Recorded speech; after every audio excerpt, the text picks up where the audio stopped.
پس از فروپاشی جمهوریت و بیرون رفتن نیروهای اشغالگر از افغانستان، هزاران وسایل نظامی در اختیار نیروهای امارات اسلامی افغانستان قرار گرفت که بخشی این وسایل نظامی قابل استفاده نبود.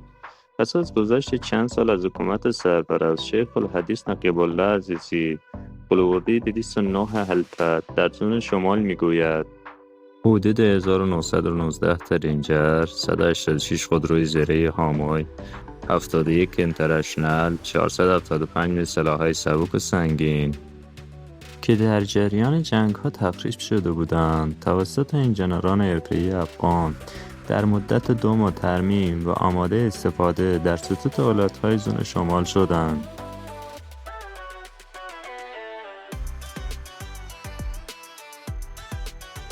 و همچنین قلوردی 298 هلپت میگوید حکومت امارات اسلامی تصمیم دارد که از بیت المال ملی با تمام قدرت محافظت کند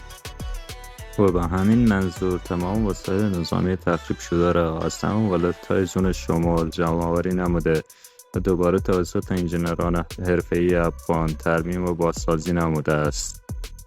در همین حال مولوی صدیق الله نصرت قلوردی 209 هلپت میگوید در طی 2 سال گذشته انژینران افغان تنها در ولایت‌های شمال کشور